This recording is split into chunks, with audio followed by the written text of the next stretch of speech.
Hello, and welcome to Thank You Half Hour. My name is Tom Christopher Warren, and my guest today, I've known since she was 9 years old when she starred on Broadway in The Lion King, Broadway debut. Can you imagine at 9 years old? Went on to graduate from a little school you may have heard of, Juilliard, with a degree in vocal performance, and then went on to star on Broadway as Maria in West Side Story, opposite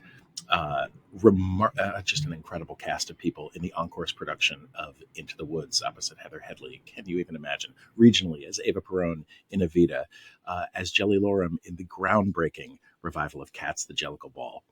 Please welcome my very dear friend, Shereen Pimentel. Hi, pal. I feel like the old lady at the family reunion going, "You're so grown up." But like, honestly, maybe because I'm still with the show, I feel like I'm still 30. And just to see you as a fully formed, grown adult taking the industry by storm is bonkers to me. it's crazy town to like think of how it's all kind of gone. Does it feel far away? You've done so much since then, just as a human being evolving in the world. Or does it, what are those memories like? Yeah, How many years later? I 15 years know. later? I like it doesn't feel super far away until like we get the 25th anniversary, the 30th anniversary, one of those, right? And I Right. go and I watch it, and I watch like the young Nala and young Simba of that time, and I go, Yeah. oh. Yeah, no, I couldn't do that now, right? Because like I'm nowhere near that age. And I watch it and I go, oh, I can play Nala now. There we go. We're starting to age into that one properly. It's Sure like thing. that's when it really clicks how long ago it was. But like aside from that, none of it ever feels so long ago. Like the memories still feel really clear. Wow. Who were your cubs? Who were the other three? Remind me. Marquise, Alfonso, and Shannon. Yeah. Shannon. Yeah. I think of her all the time. Yeah. Mm-hmm. And Marquise, not a shabby career himself. Nope. Not at I ran all. into him. I saw he and his then girlfriend, I don't know if they're still together, a couple of years ago at Little Shop was having like a street fair off Broadway. And they were just walking through the fair with their dog. And I'm like, oh God, again, you're an adult. Yeah. How did Every any so of this often I happen? run into him on the street. Yeah. Yeah, randomly in the city. And I think the same thing. It's like, you're like, oh, you're older. Yeah. Okay. Hi. Like, how are you? Who are you now? Because like, Yeah. years past, who are you as a person? What's going on in your life? I mean, we all continue evolving even as adults, but when the young cubs come back as 25, 30-year-olds with their kids, with their, what that is mind blowing. And they go into politics or they go into marketing or they stay in theater or, it's remarkable to see how they've found themselves, how you all find yourselves. Did you know at that age that this was your calling? Yeah, I did. But I think it's because before doing The Lion King, I was like, oh, I want to be a dancer. So I always knew that I was going to do something in the arts. And my mom actually said she did too. Mm-hmm. Like my whole family, everybody was just kind of on that train. And I was never on another train aside from like, for a second, I think I wanted to be a veterinarian because I really like animals. Glad that didn't happen because I recently learned I'm allergic to all furry animals. So that's a fun That little would have been thing. tricky. It would have been really hard. But yeah, no, I always knew it was gonna be some kind of art. And then we did The Lion King, and I was like, all right, it'll be theater. Amazing. And what led you to Juilliard? I mean, you were in the city, and Juilliard is in the city, obviously that. But what spoke to you about that program? Yeah. Well, I did their pre-college program for about 3 years. So while I was in high school, from my sophomore to senior year, I was there over the weekend. And I still wasn't really obsessed with, because I did classical music. I really wasn't obsessed with it. My voice teacher at the time, she went to Juilliard when she was in college, so she had helped me get into the pre-college program. And the teacher of the pre-college, I love her to death now, but when we first started, couldn't stand her. She couldn't stand me either. Okay, we had a lesson. I remember that exactly what she said, but I can't remember. But the gist was that I had an attitude and she did not like it. And I said, and I don't like your attitude. So what do you want to do about it? So fast forward a few years, and both her and my other voice teacher wanted me to audition for Juilliard and audition for Manhattan School of Music. And I said, okay, fine, I'll do it. Especially because if you went to the pre-college, you didn't have to pay the pre-screen. You didn't have to do a Sure. pre-screen. You didn't have to pay also for the application fee, all this different stuff. So it was just like, Mm. made no sense not to do it since it, like, financially, there was no stake in the game. Right. College applications and all that stuff, it's expensive. So it was just like, fine, I'll throw my hat in the ring. But I auditioned for musical theater schools aside from that. And at first I was looking everywhere. And then I got into PACE academically. And I was like, oh, actually, I don't want to leave New York City.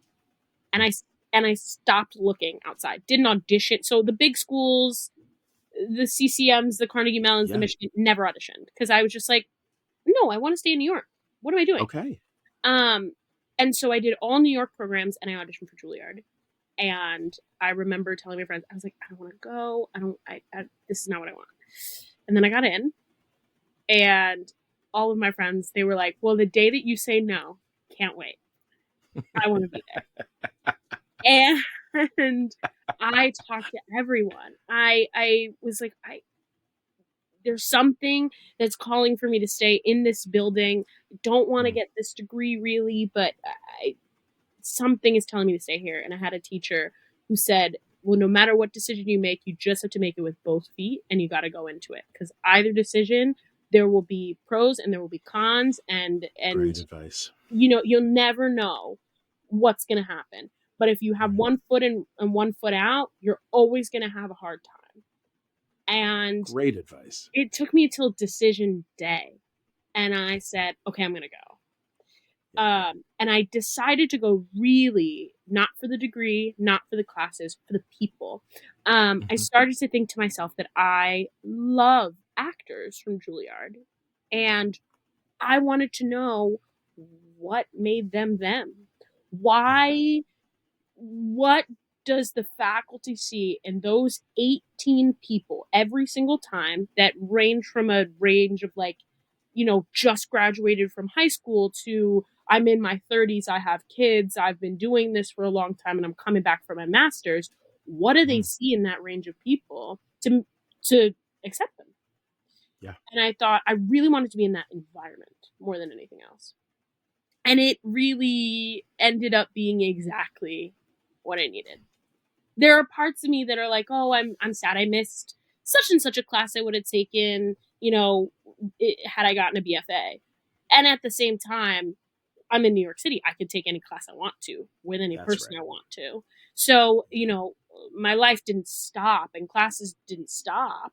But I experienced those people and I had conversations with those people and I just picked people's brains about where they came from, how they came to what they're doing, and what they really want to do with this thing that's art. Yeah. Yeah. So that's how I landed there. And at the end of it, I was actually really happy that I landed there.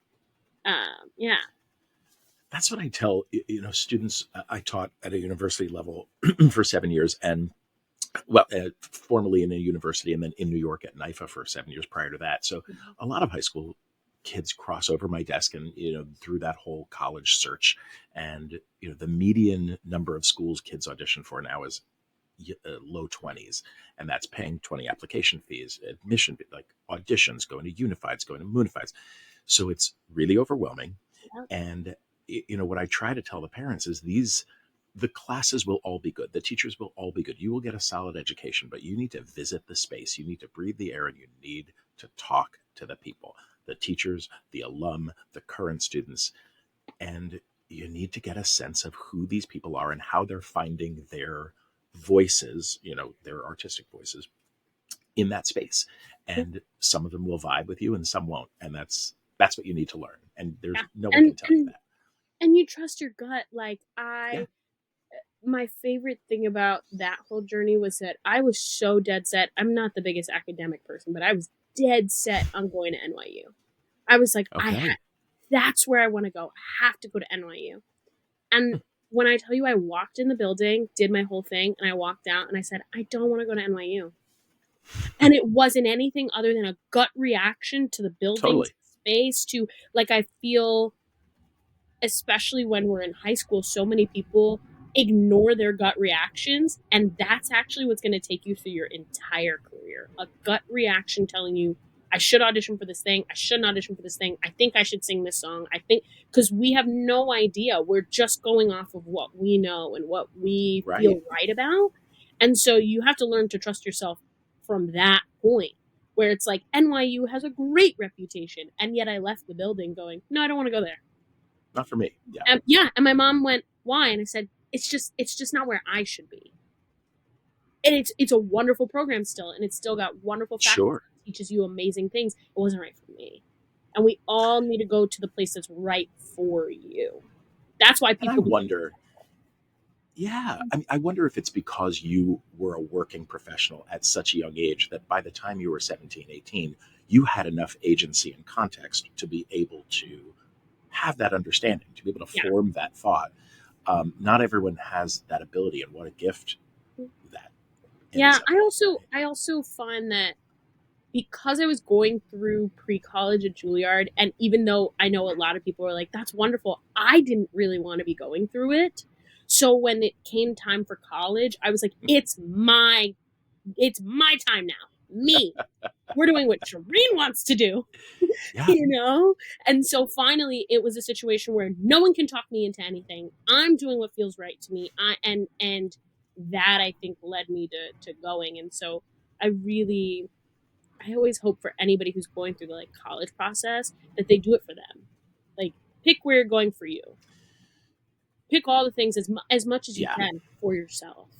So you And feel good about honestly, yeah, and do it when it's right for you. It's not always right for everybody at 18. it. You know, I'm a big fan of the gap year or gap couple of years Yep. just to develop more cognitive growth. And, you know, you it's too expensive to be there when you don't want to be and when you're not invested. Oh, don't I know it? It's so true. I want to talk about you've starred as Eva Peron in Evita at Yeah. ART Yeah. and Shakespeare Theater. Right? You when I tell you the revival of West Side Story blew my mind, and I'm of an age where I know the original, I saw the earlier revival, I know the movie inside and out, problematic though it may be. I wouldn't call myself a purist, but I certainly would never have been able to look at that show with the lens that your company looked through. And it blew my fucking mind in every way. You were magnificent. Isaac was magnificent. Everything was thrilling. You led that company, the two of you, and then you've had the opportunity to sort of exist within an ensemble like Into the Woods, working with Heather Headley, Cats, working with Andre de Shields. How have the experiences differed for you leading a company and being more of a part of an ensemble and observing actual icons Yeah. doing their craft? Yeah. Well, leading the company is hard. It just is. I think that it's exciting. I love it. I Don't get me wrong. Yeah, I love yeah, doing it. But there's more to it than just stepping on the stage and singing the songs and doing the scenes. There's that's right. the backstage ecosystem of it all. There's working with the creative team. There's all of that. And it's very stressful. Um, but I think that's the gig. I always say you kind of trade one thing for another for everything. Sure. Um, and so in those spaces, you trade off the some of the like less stressful situations and the more quiet downtime for the money you may be making or for Sure. the credit or for any of that stuff. You kind of make that trade off. But I also loved it. Like I turned 21 the day before we started rehearsal. So for West Side Oh, Story. So to go into that and go, oh, I gotta try to drive this ship once the for some reason I love a ship metaphor when it comes to this thing, but I believe of it as, the producers show up and they're like, I'm going to give the director and this creative team all this money to build this ship and run its first voyage. Yeah. And they take that money, they build it, they run the first voyage and teach everybody else how to run it when they leave. And whoever's leading the show, they're the captains of that ship. And that ship has to run its voyage over and over and over and over again. So that really is, thinking of that, reminds me, I think, of like the responsibility that I have when I do it. Yeah.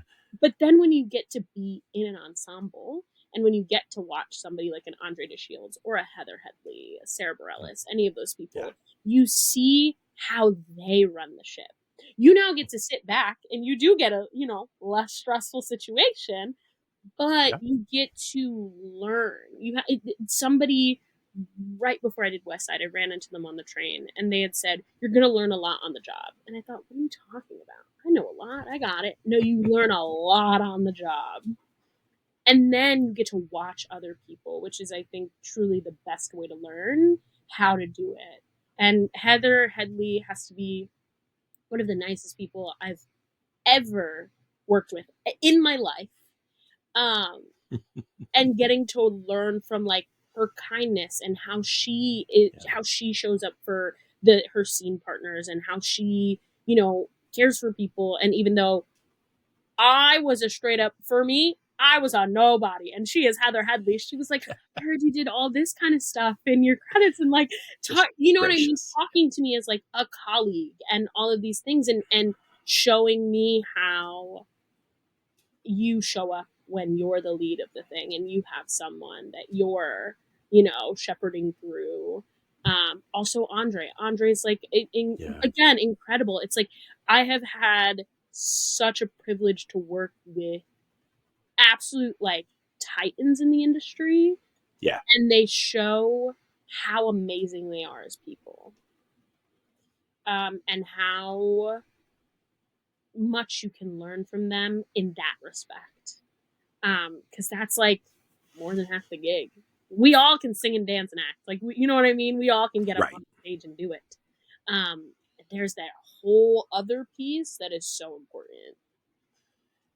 And not even just the gig, right? It's how you conduct yourself in life, leading by example, particularly in our world, which is so volatile right now and so bonkers, to be able to sort of not sponge up the toxicity, but to receive it, process it, and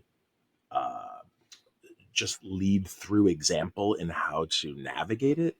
Is I'm finding my circle of friends, and both immediate and my social media friends, I see how people are navigating it, and I know who I can sort of align with and who maybe feels I need to distance myself from a little bit.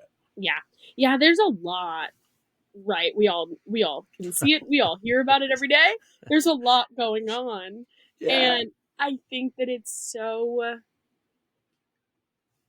interesting again to see like someone like Andre. It's like, I'm sure he has thoughts and opinions about what's going on, but his social media, a lot of it is business and career forward and all that kind of stuff. And also like the nicest thing I know about that situation too is that like we will do something like we got an ensemble special citation for the Obie Awards, and it's like it's not like Andre just like posts about himself, and so he posts about himself and tags every single one of us in the company, every single person in it, and you're like, me, little old me, thank you, you know what I mean? And like it makes sure it feels like an ensemble because he is leading that charge with all of us.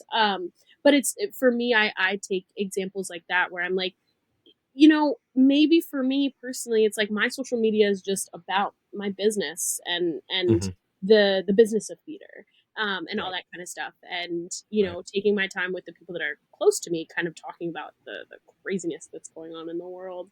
But yeah, there's a lot of navigating with all of that. Did you know, both for Cats and for West Side, did you know from the audition moving forward that neither was going to be ye old, that both were going to be entirely new examinations of the pieces? For West Side, no. And for Cats, yes. So for West Side, I had no idea. No Really? idea at all. I sang I Feel Pretty in one of my auditions. Like, I knew that the director was, not looking at the classic, but I did not know that, like, we were gonna have video cameras and rain and all. I had no idea.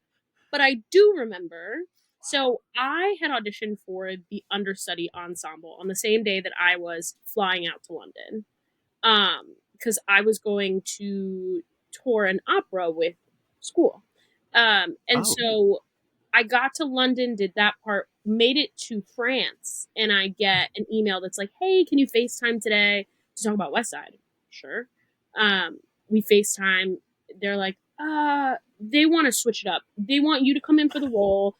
They want you to come home now. I said, well, I can't. I was like, What? unless somebody's going to pay back the Juilliard School the money that they're going to ask me for canceling this trip, no.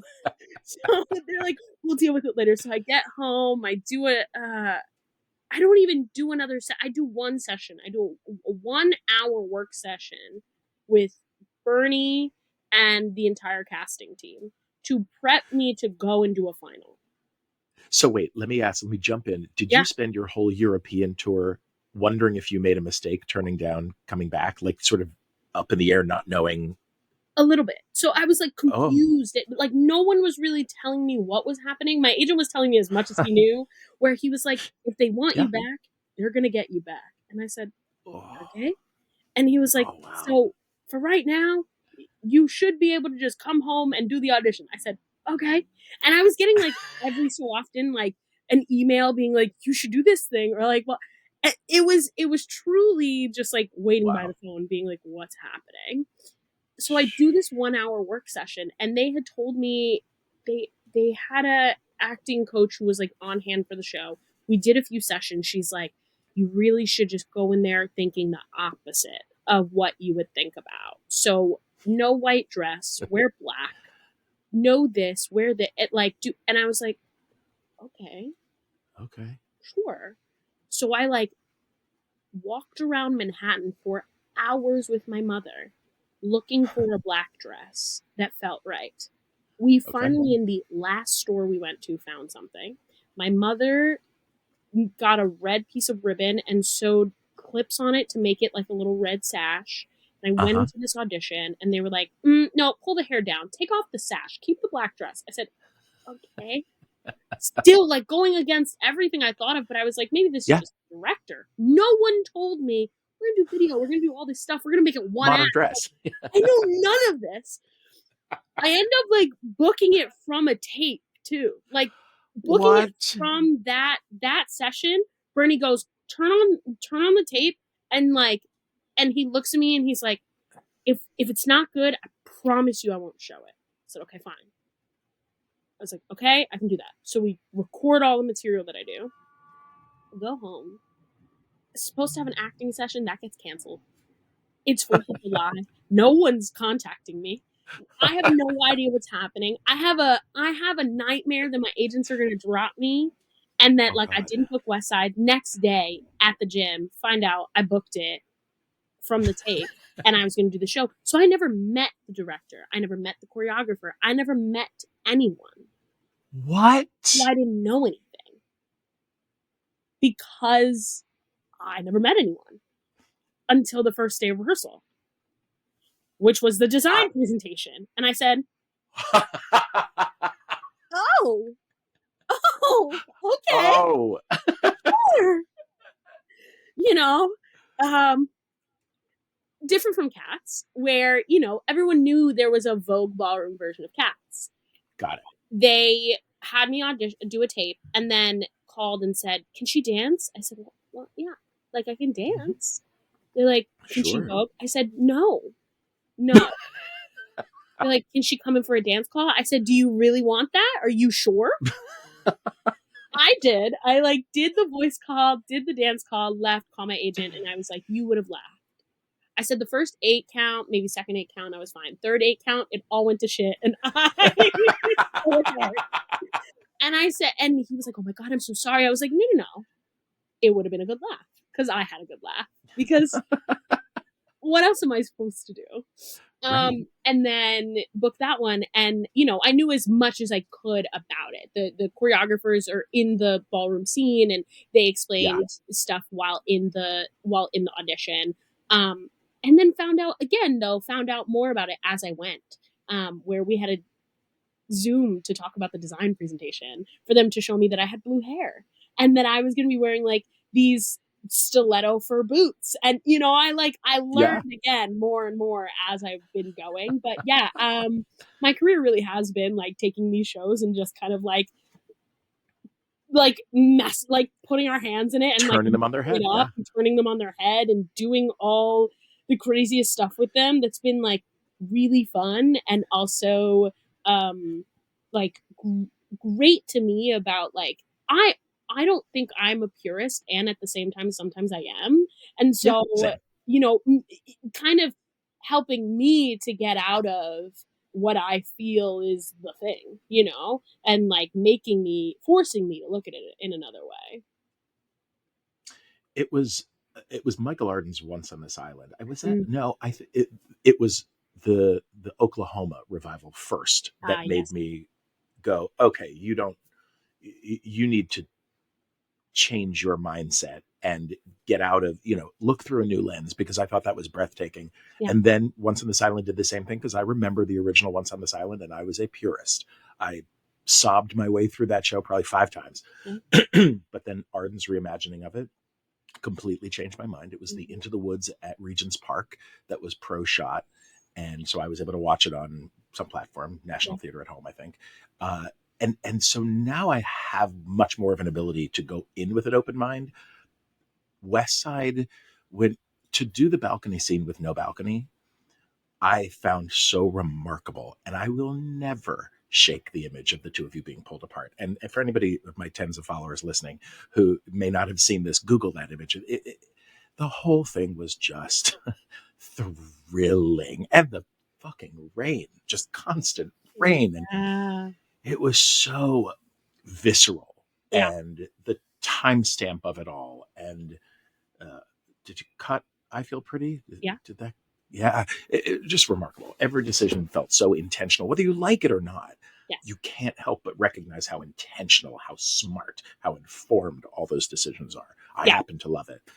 And to see someone that as a 9-year-old sitting on an ostrich singing out "Just Can't Wait," playing one of the most iconic roles in the canon. Mhm. That was very emotional. You were remarkable. Thank you.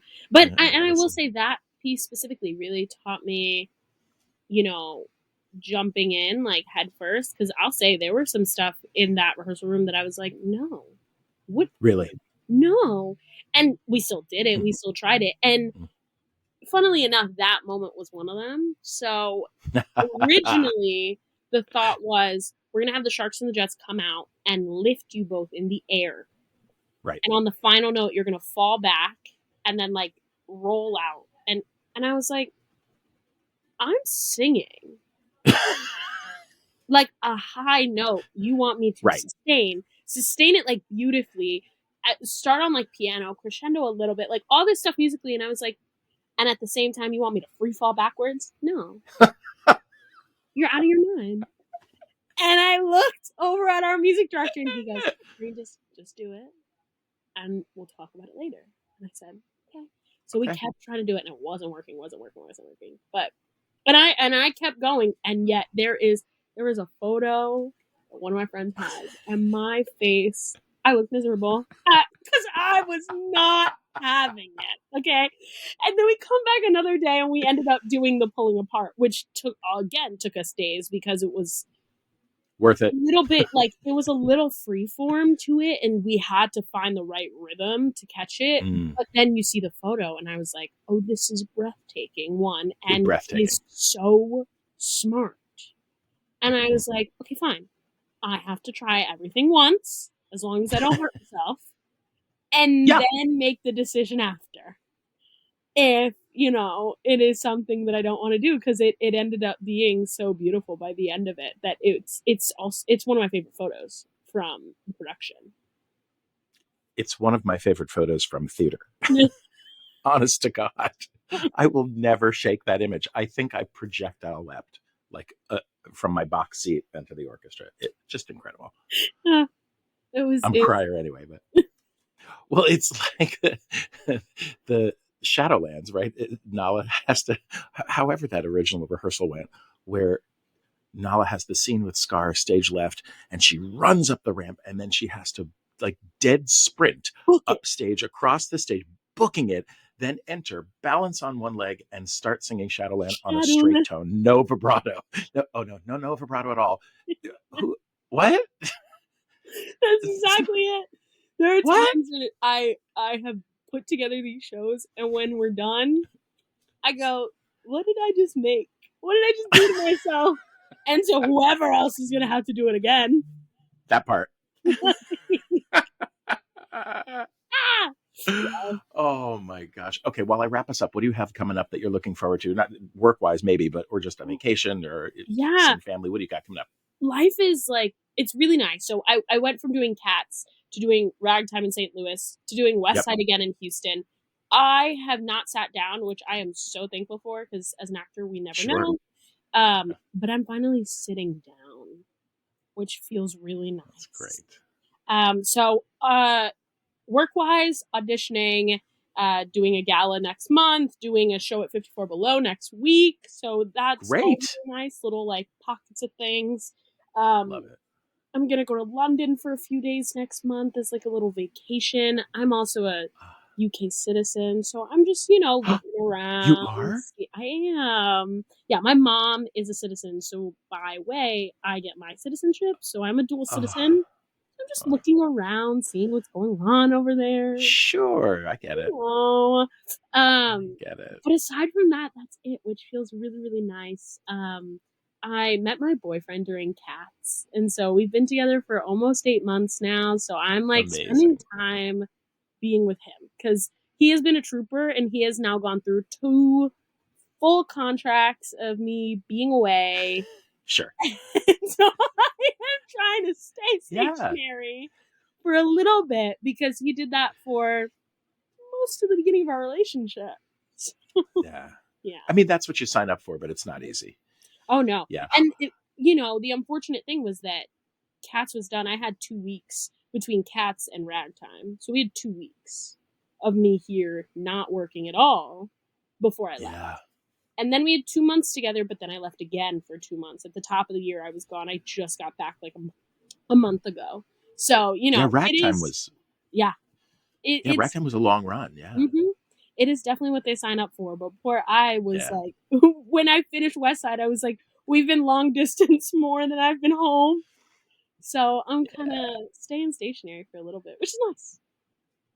That's awesome. Yeah. It is so great to see your face. It's so great to catch up with you and to hear how everything has shaped for you. It's just a thrill. You're a remarkable young lady, and you were at 9, and you're even more so now. So thank you for spending time with me. Of course. And this is Thank You Half Hour. And Shereen, I will see you very soon. Yeah. Bye, everyone. Bye.